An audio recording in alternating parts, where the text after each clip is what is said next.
Hi, welcome replay viewers. I appreciate you joining me today.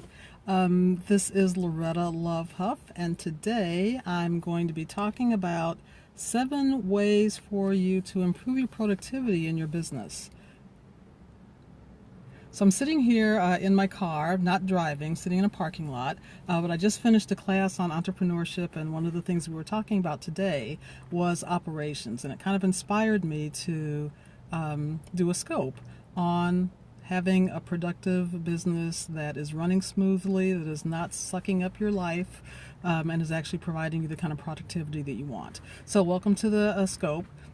Again, my name is Loretta Love Huff. I'm the dream leader for business. I help people and teams exceed their dreams.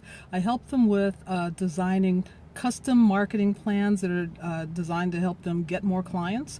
And I work with corporate professionals who are either trying to move up the corporate ladder and get the recognition and props that they think they deserve, or if they've moved up the ladder, to help them lead their teams more effectively. So again, my name is Loretta Love Huff, the dream leader for business. I'm a business coach and a professional speaker and an author. I've written a couple of books.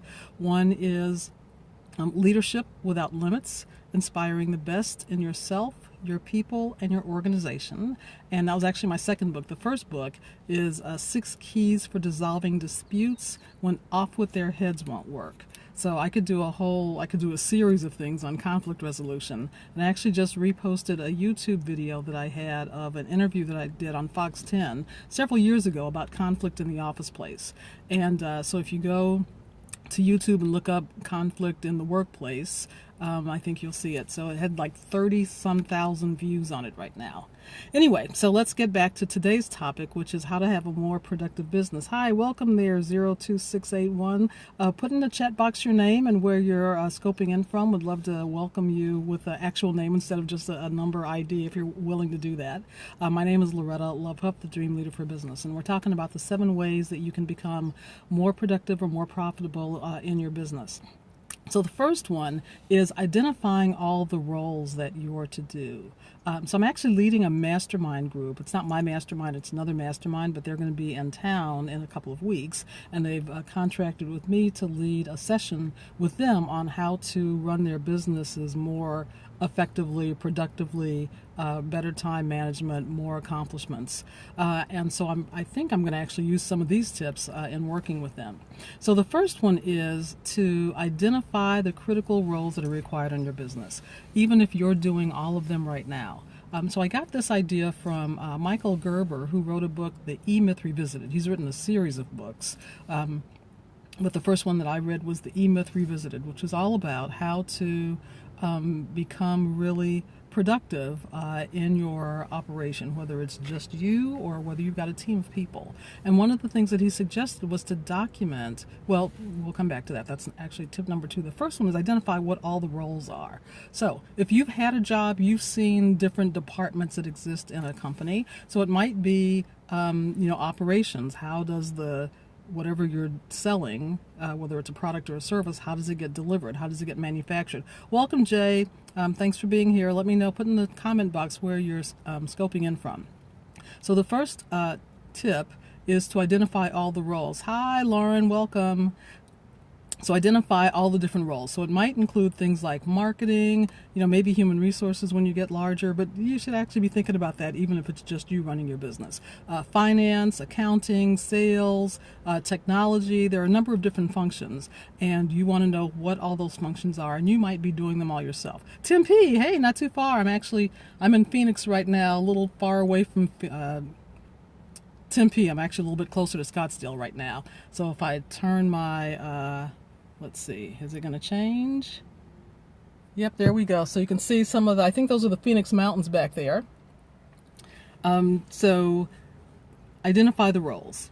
All the different functions that are required. Your name on the org chart might be on all those functions. When I first started my business, I was the salesperson, the marketing person, the technology person, the admin support, what else did I have? Production. I did all those things. So I do fewer of them now because I'll tell you why. Because the second step is then document all of your processes. So for each of those roles, each of them are responsible for a certain number of things. So if you think about jobs that you had a job description and then maybe some specific duties that you were supposed to do. So you want to do that for your business too. So in terms of marketing, some of the responsibilities might be having Periscope, having a presence online, and promoting your business online. Or it might include going to networking events or building up referral partners. So there are things that need to be done for the marketing function, things that need to be done for the finance and accounting function, which is keep track of all of your records, download your bank statements into some software so that you can have an accountant, or you, if you're so inclined, put together your financial statements. So just document all the different functions: marketing, sales, finance, accounting, production, technology, maybe legal, maybe HR. Welcome, CJAB. Thanks. I'll write in your name if you want me to call you out by name. Hey, Raphael. Hey, welcome. So the first tip is identify the specific roles and functions in your business: marketing, sales, production, technology, admin, management, in business management. So think about all those roles. Hey, Caleb, thank you so much for inviting some followers, CJAB. Really appreciate that. So, and if I say something that really resonates with you, I'd love hearts. So just tap on the screen, and you can tap, I think, up to 50 times. Hi, welcome, Princess. So thank you. I think those are your hearts because it came out in kind of aqua. Thank you so much. And I saw the pink heart as well. Thank you so much. Appreciate it. So the first step is identify what all the roles are. The second thing is then document your processes. So again, I got this idea from Michael Gerber as well. So he says, no matter what you're doing, if you find yourself doing something more than once, write it down. And that was very freeing for me, because at the time, this was several years ago, and technology with videos was a little bit more complicated back then. But I was still using videos because I think they're great ideas and great ways for people to connect with you, because it's not just a PDF that you're reading. You can actually, like you can see me, you can decide if you like my style, if you like my personality, if you hate my personality. They're just really great marketing tools, and they're good ways to demonstrate your credibility. So I was making these videos, and there was a production process. So you take the video on your camera, because that was before there was video on phones very easily, and then you have to download it and use some software, and you had to do things in the software. And I found myself just really getting frustrated because I had to, I didn't do them all that often, and every time I did it, it was an ordeal. So when I read his book and he said document them, I thought, oh, that's it. So I actually wrote down step by step by step by step how to produce the thing, how to get the video off of my camera into the computer, how to get it into the software, how to edit it. Made it so much simpler. And the benefit of doing this then is that once you get that done, so now you can go back and reference it if you're doing it yourself. But the real beauty is when you hire somebody, you can give them kind of an operations manual. I have an operations manual in my office. It's probably this thick. It's probably a 3-inch binder now. Now, I don't actually refer to it a lot right now, because now I do have a lot of the things in my head. But when I hire people, when I bring on somebody new, I will go into that binder. It's actually on my computer because they're Word documents. Hi, journally yours. Hey, welcome. So when I bring on a new team member, even if it's a virtual person, they get the instructions that I have. And it makes them, hi, thank you so much for saying hi. Yazi, thank you, welcome. So it makes it so much easier when you have things already written down. You can hand somebody a document or email it to them and say, here's your job. I remember giving some instructions to one of my assistants about how to edit audio, because I also was doing a lot of audio recording, and it was tedious. And so sounds like I forget who's pink, but thank you for those hearts. So it sounds like you've been doing something really similar. So I gave her the instructions and said, here's an audio. I want you to go, trim off the 5 minutes at the beginning and 10 minutes at the end, and then send me the revised file. So she had to go learn how to do the auditing, but I had instructions for that. She had to then, log into the account where I had the audio recorded, download it, make the edits, send it back to me. But I didn't have to do it. She did it for me. But it was because I had this process that I had written down and knew was working, that I could just give to her and turn it over. So document your processes. The next thing is then group them into specific roles. So figure out, which of these things go in the big buckets that I talked about earlier. So is this a marketing function? Is this an admin function? Is this a production function? So pull them together, because then when you have enough time to maybe hire an employee, you can say, here are your specific duties and here are the ways that we do things around here. So some of them, Abdullah, hi, welcome. So my business, thank you for that. I introduced myself at the beginning, but I know people are just joining in now. I'm a business coach. I am the dream leader for business. I work with primarily service-based businesses, helping them market themselves more effectively, helping them identify their ideal clients, helping them position what they have to offer so that their ideal clients can resonate with it and say, oh, I need that, or oh, I don't. I also work with corporate professionals who are trying to move up the corporate ladder and feel like they are not getting quite the credibility and recognition and promotions that they deserve. And I help them. Actually, a lot of my clients have gotten promoted. And then I also work with people who've already moved up the corporate ladder who, thank you for the hearts. I really appreciate that. So those of you who are new, how you give hearts is by tapping on the screen multiple times. I think you can give up to like 50 every scope. So thank you, Turquoise. So I help executives who've gotten promoted lead their teams better, because you may have noticed, you might have had some bosses who got promoted for whatever reason. Maybe they were good, maybe they were, pumping up their boss, but maybe they weren't such great managers. So I help those people become more effective at communicating, on setting effective strategies for their teams and getting the team all working well together. So I'm going to talk at the end about one of the specific ways that people can do that. So grouping all these responsibilities into specific jobs so that you can say, here's your job, just makes it really easy. How can you help us? Well, tell me a little bit about what you're doing, Abdullah, and I'll try to answer that. So great question, thank you. So I can help you do that, but let me know what specific questions you have and I'll try to give you some specific tips on that. So grouping them into specific roles so that you can identify that and then hire people. I have heard of Primerica. Yeah, so you're marketing and selling things. And this particular scope is not quite so much about marketing and sales, but that is what I do. So let me answer your question. When I'm working with people who are in service businesses, and I've worked with a number of network marketing companies, which I know Primerica is kind of a hybrid there, but I also know that you build your business by having people, working with you. So I help them put together marketing campaigns that are customized to the ways that they want to go out to market. And then one of the things I found is that, I say sometimes when I'm speaking that there's good news and bad news about being a business owner. So the good news is you ain't got no stinking boss. But the bad news is you ain't got no stinking boss, right? So unless you're really disciplined and really organized, it's easy to get caught up in things that aren't really that productive. And I actually, struggle with that sometimes myself, because I come in and, if I go to Outlook first, it's a bad thing, because I could be on Outlook for an hour just getting caught up in the, 800 emails that have come in since yesterday. So I have to be really focused too. But what I help people do in marketing is put together a marketing plan that is customized, that is using marketing strategies that they want to use and not just every new hot thing that comes out there. And then we put together a really short-term focused plan that they implement every day.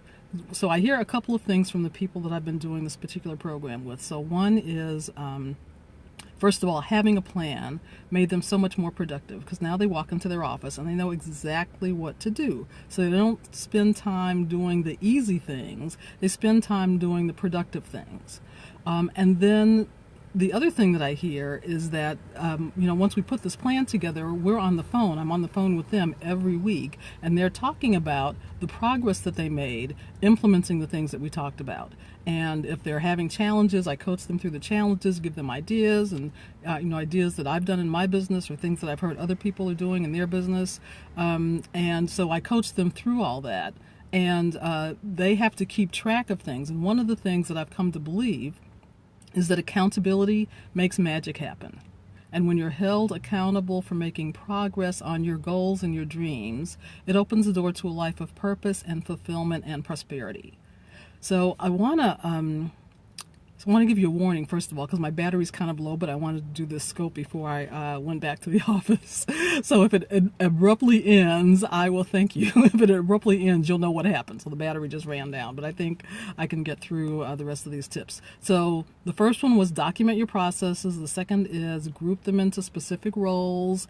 Identify the skills needed. So if you are going to hire somebody, what skills do they need? So the skills that you need as an effective salesperson are different than the skills that you would need if you're going to do bookkeeping.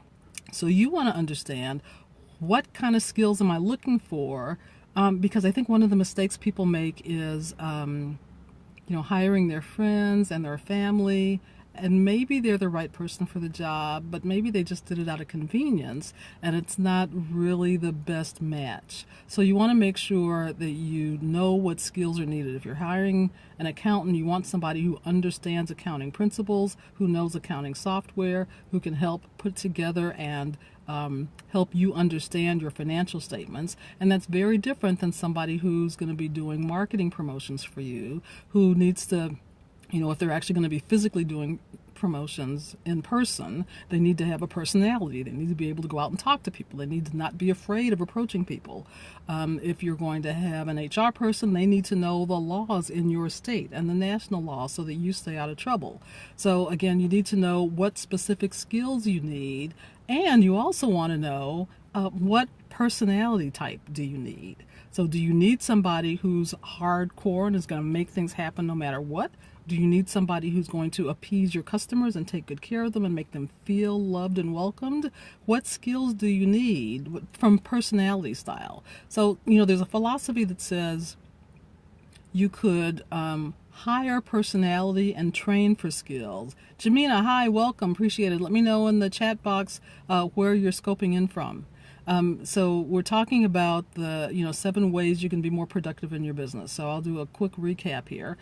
So you have to identify the roles that are required for your company. Then document your processes, group them into specific roles so that you've got like the marketing person and the customer service person and the CEO who's doing strategic thinking about the business. And you might be doing all these things yourself at the very beginning, but if you identify them into specific separate roles, it'll be easier for you to bring somebody on to do that, because when you bring on support, and other employees or other contractors, you can grow that much faster.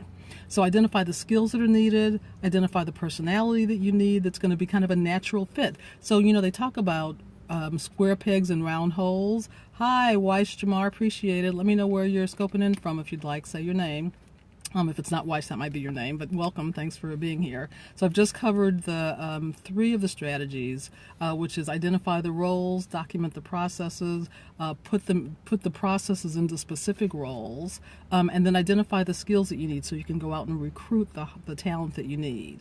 And I was just talking about then the personality, that you want to find somebody who is kind of naturally wired to do the things that you want them to do. So if you've got an outbound salesperson, you want somebody who is happy to get on the phone and call people, or happy to go out and meet people. Some people hate sales. Really good salespeople have a specific kind of personality, and and there are different kinds of salespeople, so I don't want to put them all in the same bucket, but people who are good at sales have certain skills and certain personalities that you'll want to be aware of. So know what the personality needs are, and then go out and recruit those people. So you can go, online, you can post things on job boards, you can then talk to people when you're really clear about the skills that you need and the personality that you're looking for and the amount of experience that they need. Then you can talk to your family and friends. You may not want to hire them, but you could. But then at least you'll be clear. You're not bringing somebody on just because you know them, because that may not be the best criteria for you to use to have your company be that much more productive. So recruit people to fill the jobs, and then when they're there, you want to make sure that you're rewarding the people who are doing a good job. So one of the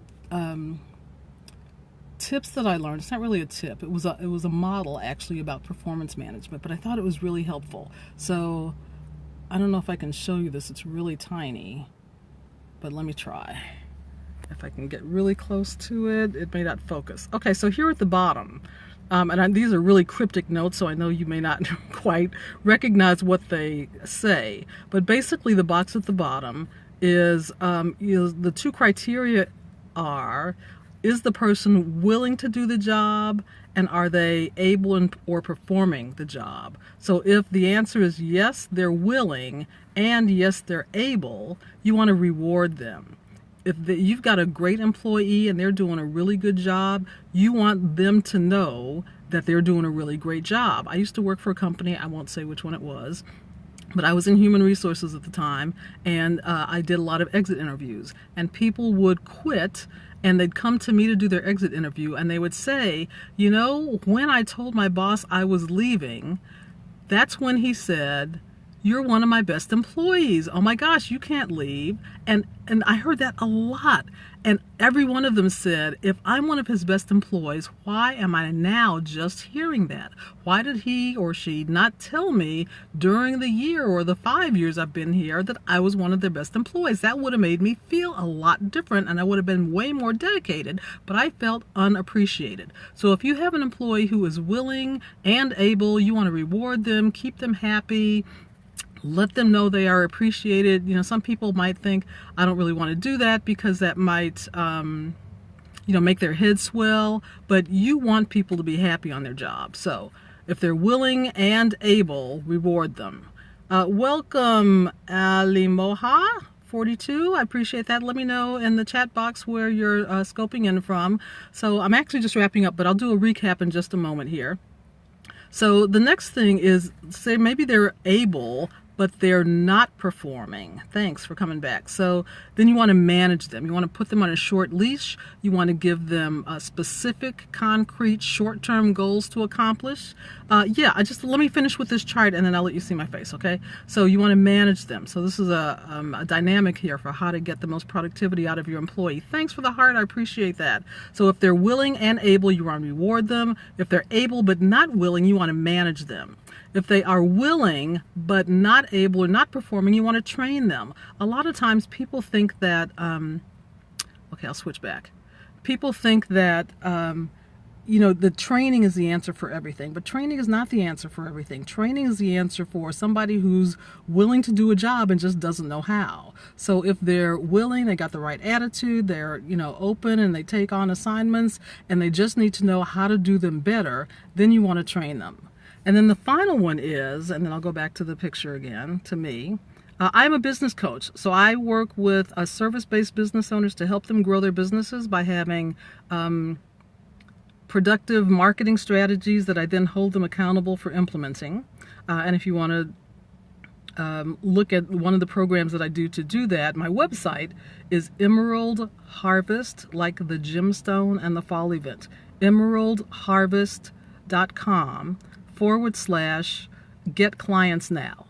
emeraldharvest.com/get clients now. That is one of the programs that I do with my clients that really produces. You're on the other side of the world. Well, then we'd have to, I actually do it privately over the telephone, so we don't have to be in person. Just about, I think every time I've done this program, I've done it virtually. So I'm a business coach. I help service-based business owners grow their businesses with customized marketing plans that I lovingly kick them in the butt to implement so that they actually end up with new clients. I also work with corporate professionals who are trying to move up the corporate ladder. Hi, welcome there, Me 43. Welcome, appreciate it. So I work with corporate professionals who are trying to get more props at their job so they can move up the corporate ladder, and I help those who have moved up the corporate ladder lead more effectively so that their teams are humming along. And that's kind of gross, so I don't know that I can help you with that. But yeah, because what I deal with are more service-based businesses. So if you've got an internet business, that was kind of inappropriate, yeah. So if you have a website, for those people who are running internet businesses, I can help you get some marketing strategies. But if you're solely online, then there are other strategies that I'm not an expert at. So I'm not an SEO expert, and if you're totally online, you want an SEO expert. So I help people who are chiropractors, hairstylists, business coaches, speakers. I help them grow their businesses. So there was one other thing I was going to say about that, and I work with corporate professionals who want to move up the corporate ladder or who are already moved up and are trying to lead their teams more productively. So the final thing on the chart here is if you've got somebody who is, it varies, and I'm happy with what I make, so I don't know that I'll say that out loud, but so if you have employees and they are not performing and they're not willing to perform, you want to fire them. You want to get them out of your world, because they're going to be pulling things down. So if you're a boss and you've got somebody who's not carrying their weight and you're not doing anything, you can bet I am an entrepreneur. Yep, I'm a business owner, a business coach, a professional speaker, and an author. And I help small businesses grow their businesses, and I help employees, executives, and managers in large companies lead more productively. My business is called emeraldharvest.com. Actually, the business is called Emerald Harvest Consulting, and my website is emeraldharvest.com, so you can go there and take a look at some of the things that you offer. I also have a website for my speaking business, which is LorettaLoveHuff.com. You can go there as well. So if you've got somebody who's not performing, you want to deal with that. I know a lot of managers are afraid of confrontation. They're afraid to tell people you're not doing a good job, because they either need to keep the person there because they're afraid, hi, welcome. They're afraid of not having enough hands on deck to do everything. But if you've got somebody that's not performing, you can bet that so there are a number of things you can do to market your business that don't require a lot of money. And that's actually, when I'm doing this Get Clients Now program with my clients, a lot of the things that we do don't cost a ton of money. So you don't have to have a huge budget, but you do need to, have enough to invest to do the program and to go out and market yourself. So if you've got somebody that you need to fire, you need to fire them. Don't wait until you think they're going to turn around, because they won't. When I was an HR executive, I've been an HR executive at Apple, at Sears, at a high-tech startup that you probably don't know about, and DreamWorks. And many times I would have managers in my office saying, I need to fire this person. And I would ask them why. Well, they're not doing their job. I said, well, what conversations have you had with them? I haven't talked to them at all. They should know how to do their job. Well, maybe they should, but they don't. And if they know how to do their job, they may not know what you want them to do. And so it's your responsibility as the manager to tell them, I specifically need this. So I've got 15% of power left on my battery, so I'm going to wrap this up. So let me just recap the 7 things to do. So the first thing is I'm looking for a better job to earn money to start a business. Well, you could do that, but you could start the business without having a better job, but you do need some money to get started. So having a job often helps. Some of my clients are working someplace and they're launching their business on the side. Some of them have left, they've used their severance packages. So you do need to have some money to get started. So let me just recap the 7 ways. So you need to identify what the roles are that you need for your business. You want to document each of the processes in detail so that you can so that you're familiar and you're not having to rethink everything. And then when you hire somebody, you can just give them that. You want to then, number 3 is group those processes into specific jobs, like you're the marketing coordinator, or you're the sales manager, or you're the sales professional, or you're the bookkeeper. So you want to have specific people responsible for specific things. You want to then identify the skills that you need for each of those jobs, because they're going to be very different. I actually have an assessment that will tell me what skills a person has and what kind of job they're perfectly designed for.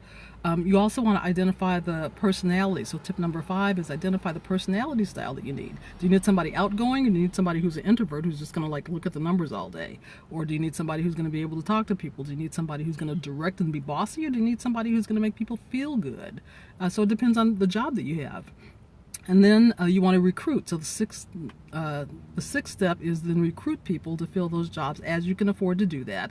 But you want to hire people, even if they're just contractors working part-time, sooner than later, because the more you get off of your plate, the more you can be strategic about your business and can grow the business kind of organically with help. And then number 7 is reward people. So you're going to reward them, train them, manage them, or fire them based on where they are in the matrix, if they're doing their job or not doing their job, job, if they're willing to do their job or not willing to do their job. So I'm going to wrap this up shortly because I know my battery is about to go down. If you have any last minute questions, I'll hang out for a little bit if the scope ends. You're in Bahrain now, but marketing here face crisis. It's a good idea to start a business. Well, it's hard to tell. In a crisis, there could be businesses that are based on the crisis that you're in. Now, the difficulty is that people may not want to spend money when they're in a crisis because they might be afraid they're going to need it to flee. So you're selling garments. Well, people kind of always need clothes.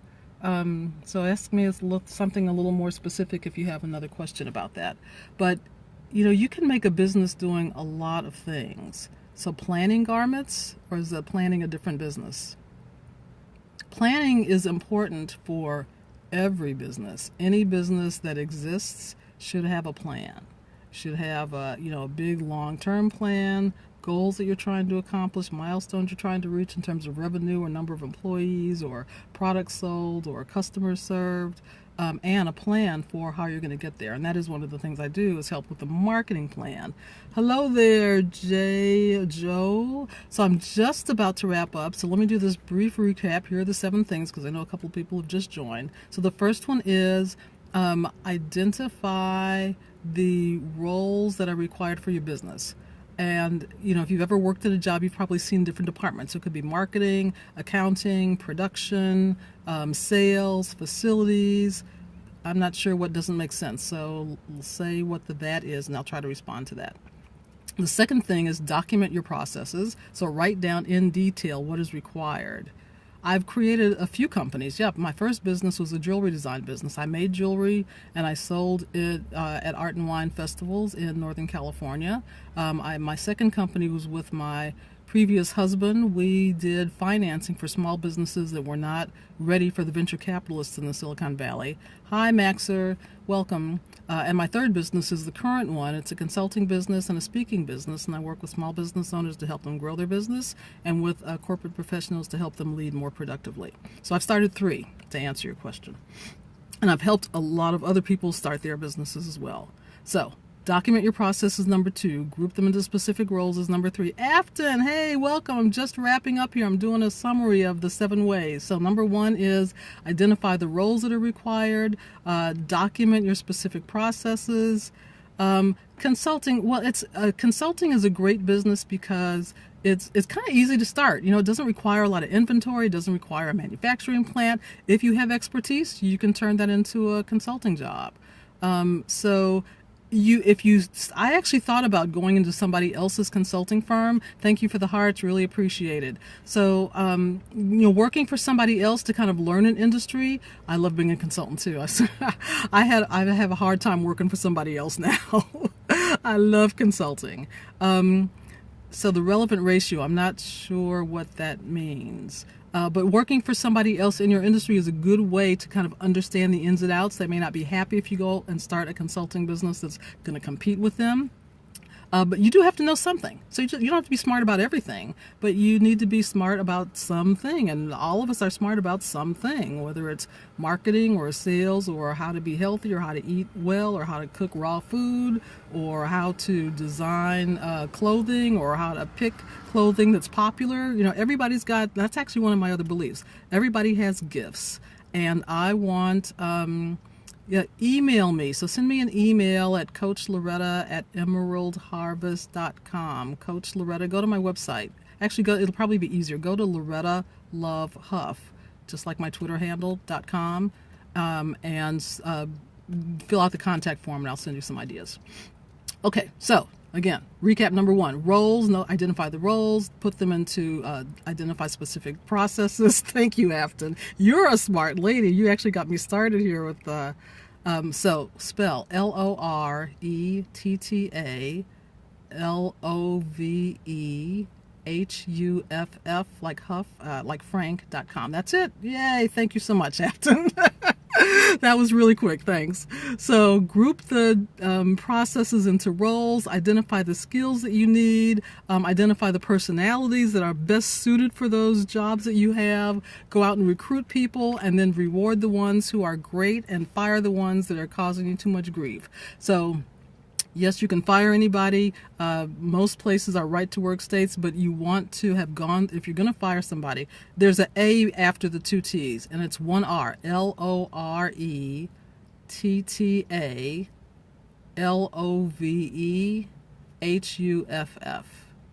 Loretta, LorettaLoveHuff.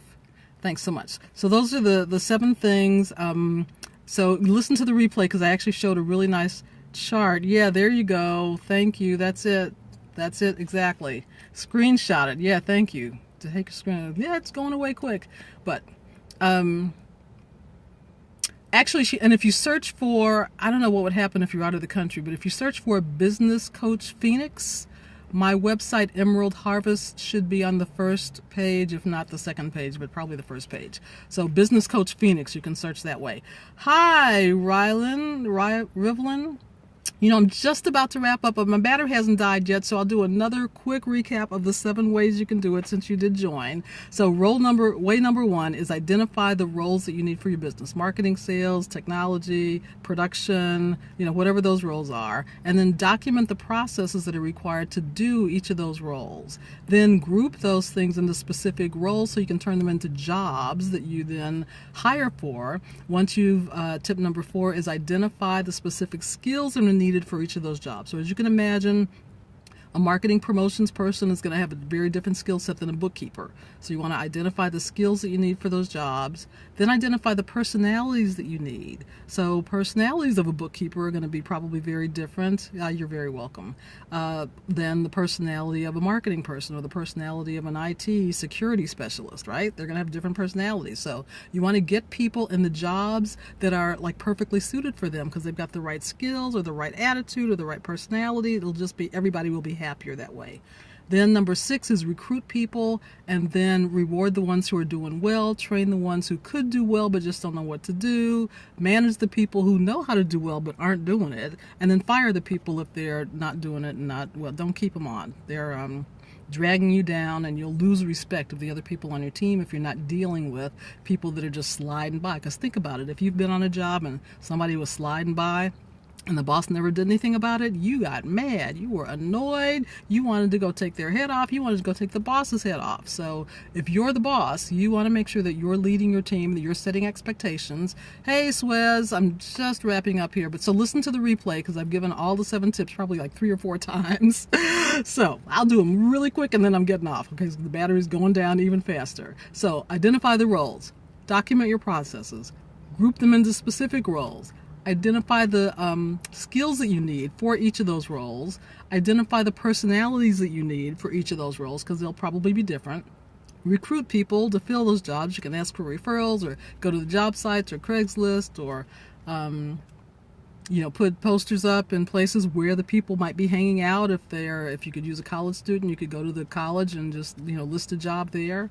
Number 7 is then reward people if they're doing well and fire them if they're not. So I hope that's been helpful. If you got any last minute questions, the battery hasn't gone off just yet. I'll take a few more questions. I'll hang out here and then we'll call it a wrap. So if you have any questions, put them in the chat box. I'll wait for a little bit longer. I'm sitting here right now in North Phoenix. Thanks, you're very welcome. So there's some of the Phoenix Mountains over there. There are mountains all around. Oh wait, there's some mountains over this way too. You can barely see them off in the distance there, but I love being in Phoenix. I grew up in Chicago. It was very flat. We didn't have any, we had little bitty hills, but not mountains like these. And these are not mountains like they have in the Rockies. So not seeing any questions, so I appreciate your being here. Yes, you do have questions. Okay, drop me an email. That'd be great. And if you would, like, share the broadcast with your friends and followers before I wrap up. So if this has been helpful to you, share this. I scope on generally business marketing or business management, but sometimes just personal productivity as well. So would love to have some more followers. You don't have any followers. Are you on Twitter? Do you have friends on Twitter? You can share it with Twitter as well. But send me your email and we'll talk later. Okay, so I think, are you just joining us? I can barely read that. I need to get glasses. So it starts BERIMAN, I think. People are just joining. You're very welcome. So Thank you for the hearts. I appreciate hearts. Thank you so much, Turk. I couldn't quite read that. So here are the 7 ways since you've joined me. So identify the roles that are required for your company, whether it's marketing or technology or sales or production. Then document specific processes. Oh, thank you. Document specific processes that are required for each of those jobs. Thank you for the hearts. I love that. So if you're new to Periscope and you don't know how to give hearts, you just tap on your screen, tap, tap, tap, tap, tap, and thank you. So thank you for those hearts. So document your processes. I have an operations manual. It's probably 3 inches thick. I don't look at it very much anymore, but when I hire somebody, I take processes out. Hola, desde España. Let's see. Oh gosh, it's been so long. I should be listening to my Spanish tapes again. Where? Cuando? That's how much? Cuando? I think cuando. ¿Qué tal? Hey, bien, gracias. ¿Usted? So you're from Paris and you're Turkish. Awesome. Wow. I've heard Turkey's a beautiful place. I would like to get there somewhere. Muy bien. Good. So thank you so much. Who is that? Dial Lady? I can't read that. DIYI. So thank you so much. So again, feel free to share the broadcast or give me some hearts. So document your process, group them into roles. You go there for the holidays, great. I've been to the Middle East. I love Morocco. I love southern Spain. I've been a lot of places in the world. I've been to Fiji. I love that. Donde es? I'm in Phoenix. Yeah, estoy. I think it is estoy. You learn English. That's good. I had somebody on the call on the scope the other day from Finland, but I talked so fast she was having a hard time. So let me recap. Identify the roles, big jobs, marketing, sales, like that, and then identify specific processes that you have to do. Write them down. I think I've been there. Oh, we're shutting down. Gotta go. Take care. Thanks so much. My battery's about to die. See ya.